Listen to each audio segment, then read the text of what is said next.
Welcome to another episode of Smash JT. Nintendo in their history with virtual reality is checkered at best, going back to the Virtual Boy in the 90s and the massive failure that thing was. Not commercially successful by any means, and they basically left it to rot. And it was a long time until they eventually jumped back into the scene recently with the Nintendo Labo VR kit.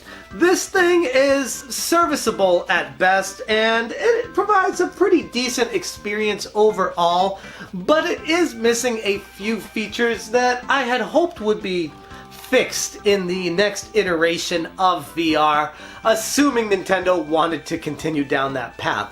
Well, thanks to Let's Go Digital, a patent has been discovered for a new virtual reality headset being made by Nintendo. And this one still is missing some big features.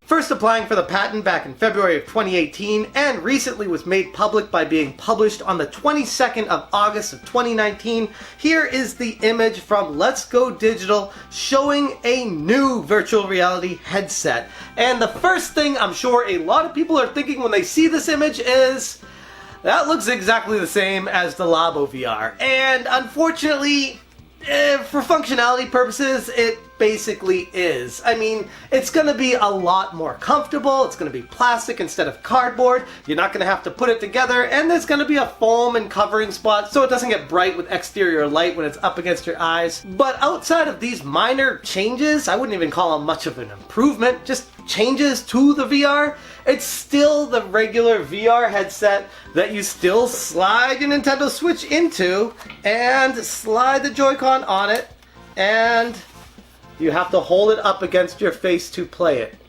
Which works for a lot of games. This is really weird to do a video like this. A lot of people said that games like Breath of the Wild made them nauseous, sick, and want to throw up and never want to put it against their head again.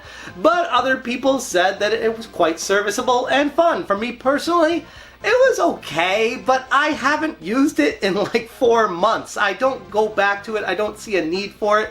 And I would have hoped for, if Nintendo were to revisit the VR landscape, that they'd make some major, drastic improvements to their first attempt.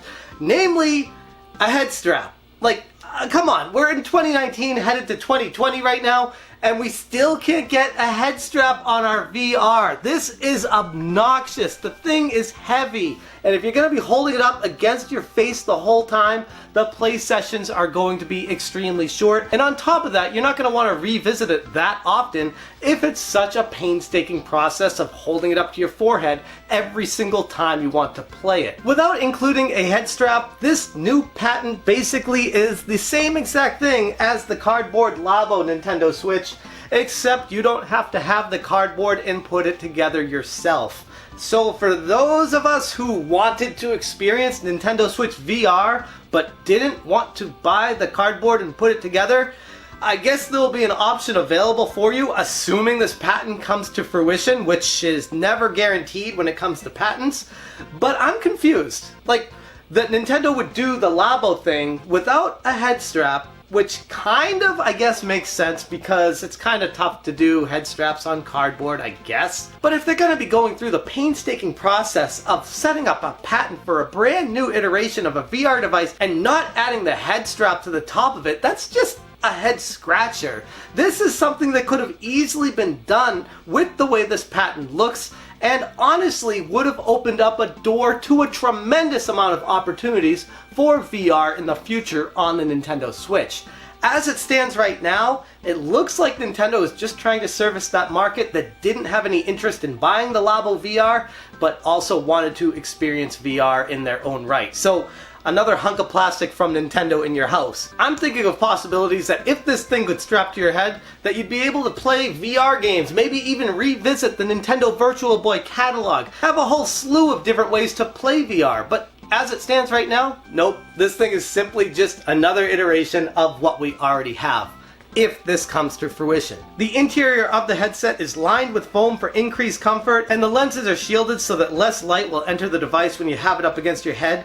But again, It's the same exact device that the Nintendo Labo is. Nothing really is different about it. So on the surface, it might be exciting, but when you take a deeper dive at this thing, it looks like just the same old VR. I would have loved to see Nintendo actually take a few chances with this new device and maybe take the VR in a different direction and explore it further. But clearly, we're going to have to wait a little bit longer for that to come to fruition. Anyways, I'm going to leave the video right there. Let me know in the comments below what you guys think about this, and if you did not buy the Labo VR, if you'd be interested in buying this hunk of plastic to service those demands you might have had in your life, let me know. Thank you so much for watching, and as always, you stay smashing.